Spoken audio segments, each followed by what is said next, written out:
नमस्कार दोस्तों, मुख्यमंत्री स्वरोजगार योजना उत्तराखंड में युवाओं के लिए स्वरोजगार की दिशा में एक महत्वपूर्ण पहल है। यदि आप इस योजना के माध्यम से नया व्यवसाय शुरू करना चाहते हैं या अपने व्यवसाय का विस्तार करना चाहते हैं, तो सबसे पहला कदम है सही तरीके से ऑनलाइन रजिस्ट्रेशन करना।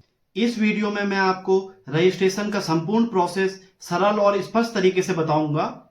साथ ही मैं एक वास्तविक आवेदनकर्ता का रजिस्ट्रेशन करके आपको पूरा प्रोसेस लाइव भी दिखाऊंगा, ताकि आपको किसी प्रकार की परेशानी या भ्रम का सामना न करना पड़े। यदि आप योजना की पात्रता, आवश्यक दस्तावेज, ऋण राशि, सब्सिडी या अन्य सभी जानकारियों को विस्तार से समझना चाहते हैं, तो इस योजना पर मेरी डिटेल्ड वीडियो चैनल पर पहले से उपलब्ध है। आप नीचे दिए गए प्ले बटन पर क्लिक करके पूरी वीडियो देख सकते हैं। तो आइए बिना देर किए मुख्यमंत्री स्वरोजगार योजना 2.0 का रजिस्ट्रेशन प्रोसेस शुरू करते हैं। सबसे पहले आपको अपने मोबाइल या लैपटॉप में क्रोम ब्राउजर ओपन करना है और गूगल में msy.uk.gov.in सर्च करना है, जो कि MSY 2.0 की ऑफिशियल वेबसाइट है। यहीं से आप योजना के लिए आवेदन कर सकते हैं। अब आपको व्यू स्कीम में क्लिक करना है और रजिस्ट्रेशन प्रोसेस को स्टार्ट करने के लिए रजिस्टर विकल्प पर क्लिक करना है। उत्तराखंड स्वरोजगार पोर्टल पर सिंगल अकाउंट पॉलिसी लागू है। यदि आपने पूर्व में इस पोर्टल के माध्यम से राज्य सरकार की किसी भी अन्य स्वरोजगार योजना जैसे मुख्यमंत्री सौर स्वरोजगार योजना या पूर्व की MSY योजना के लिए पंजीकरण किया हुआ है, तो आपको इस नई योजना में पुनः नया रजिस्ट्रेशन करने की आवश्यकता नहीं है।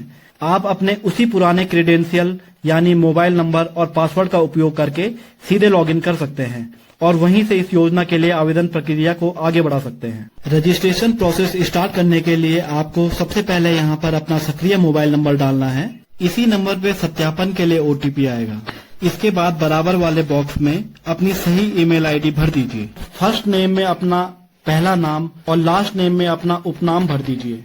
यदि किसी व्यक्ति का नाम आधार में सिर्फ आशीष है तो फर्स्ट नेम में आशीष आएगा, लेकिन फॉर्म में लास्ट नेम के आगे स्टार है जिसे खाली नहीं छोड़ सकते, तो ऐसी कंडीशन में लास्ट नेम में भी आशीष लिखना होगा। अब सेकंड कंडीशन की बात करते हैं। यदि किसी व्यक्ति का नाम अनिल सिंह रावत है तो फर्स्ट नेम में अनिल सिंह और सेकंड नेम में रावत आएगा। लॉगिन करने के लिए यहाँ एक मजबूत पासवर्ड बना लीजिए, जैसे आशीष@123, और वही पासवर्ड कंफर्म पासवर्ड में दोबारा टाइप कर दीजिए। ध्यान से देखिए, पैन कार्ड के आगे लाल रंग का स्टार नहीं लगा हुआ है। इसका मतलब यह है कि इस रजिस्ट्रेशन फॉर्म को बिना पैन कार्ड नंबर डाले भी सबमिट किया जा सकता है। अगर आपके पास अभी पैन कार्ड नहीं है तो इस बॉक्स को आप खाली छोड़ सकते हो, लेकिन जब आपकी फाइल लोन के लिए बैंक जाएगी तो बिना पैन कार्ड के आपका लोन पास नहीं होगा। इसलिए जिसका पैन कार्ड नहीं बना है वह पैन कार्ड के लिए अप्लाई कर लें। इसके ठीक सामने आधार नंबर के आगे लाल स्टार लगा हुआ है। इसका मतलब आधार नंबर डालना अनिवार्य है। इसके बिना फॉर्म आगे नहीं बढ़ेगा,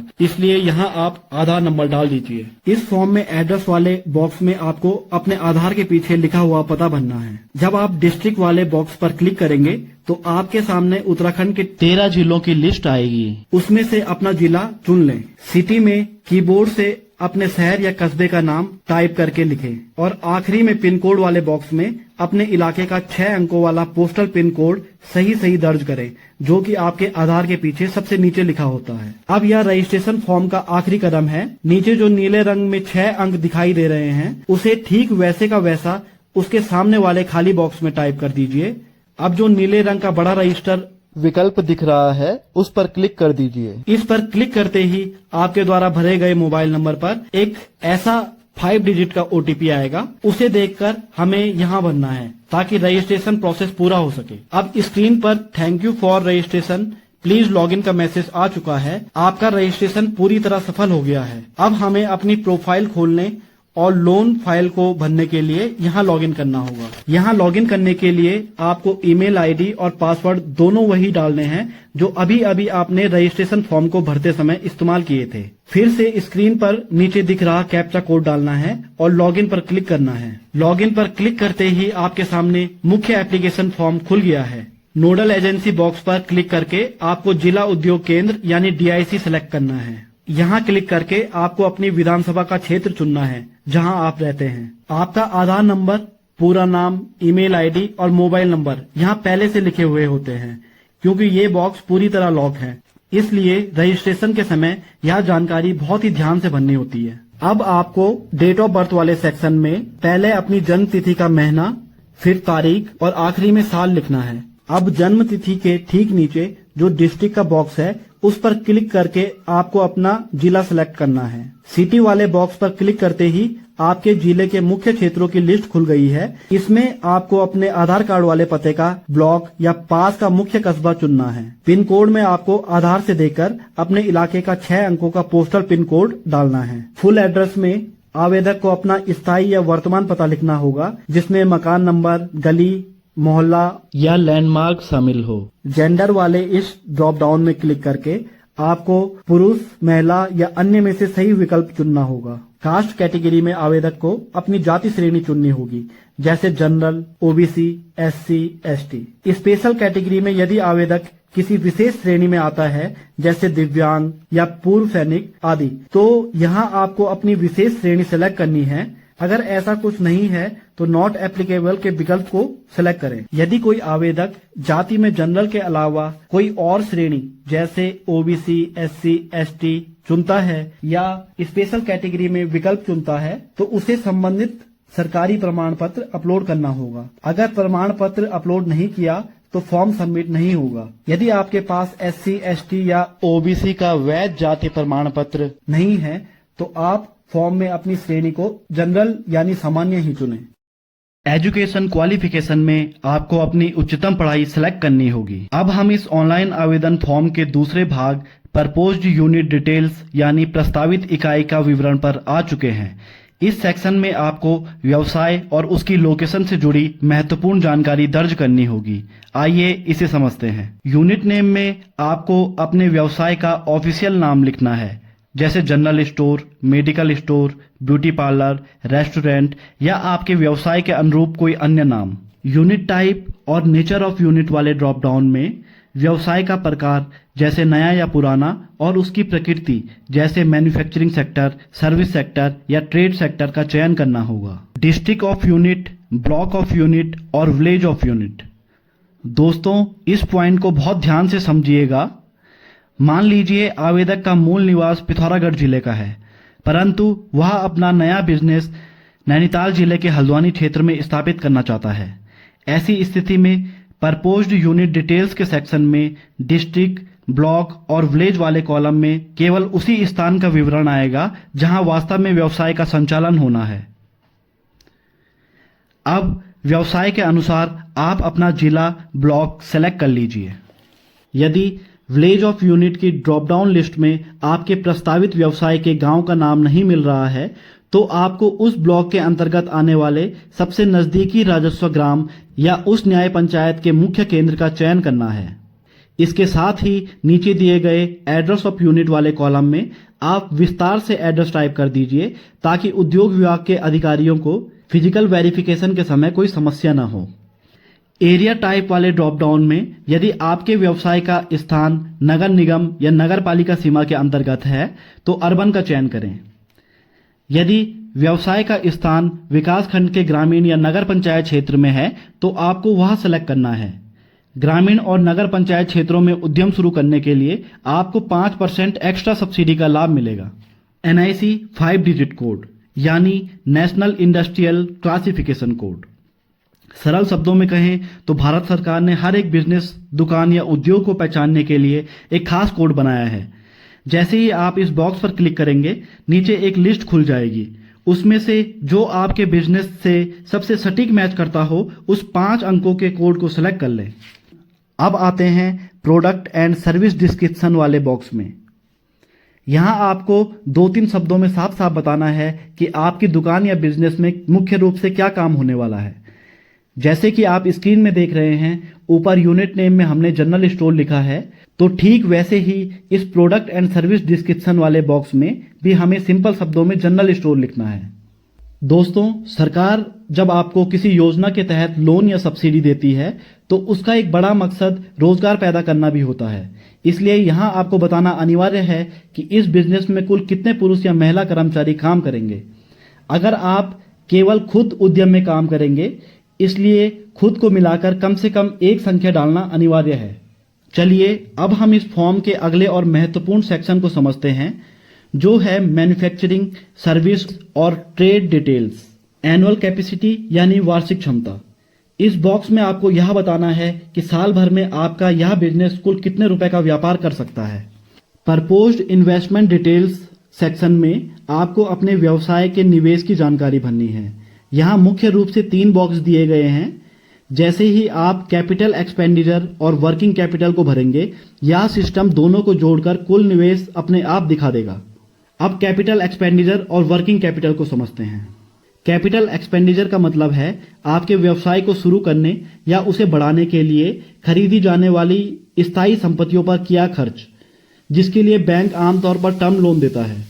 कैपिटल एक्सपेंडिचर वाले बॉक्स में उस सामान की कुल कीमत लिखी जाती है जिसका विवरण आप बैंक को कोटेशन के रूप में देते हैं, जैसे मशीनरी, फर्नीचर, कंप्यूटर, दुकान के rack, freezer, air conditioner, CCTV आदि।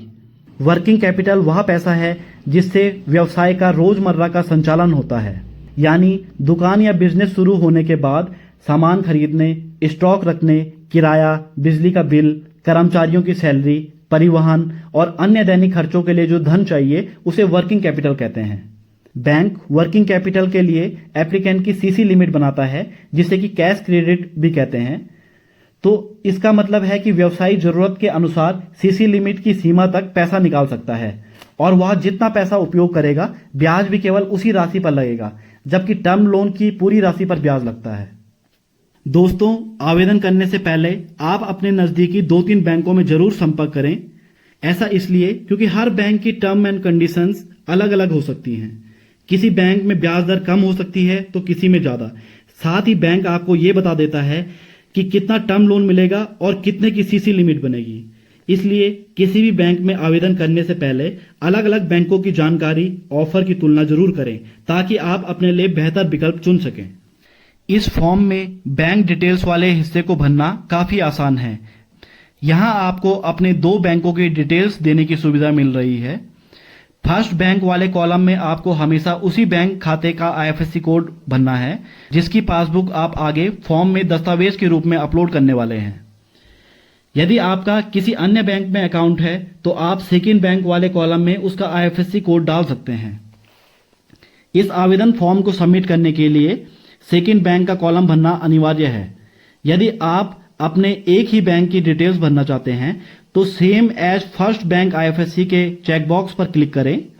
ऐसा करने से आपके पहले बैंक की डिटेल्स, आईएफएससी कोड और ब्रांच का नाम दूसरे बैंक वाले कॉलम में भी अपने आप कॉपी हो जाएगा। सभी बैंक डिटेल्स और निवेश की जानकारी सही भरने के बाद अब आप स्क्रीन पर नीचे दाईं ओर दिख रहे नीले रंग के सेव एंड नेक्स्ट बटन पर क्लिक करें।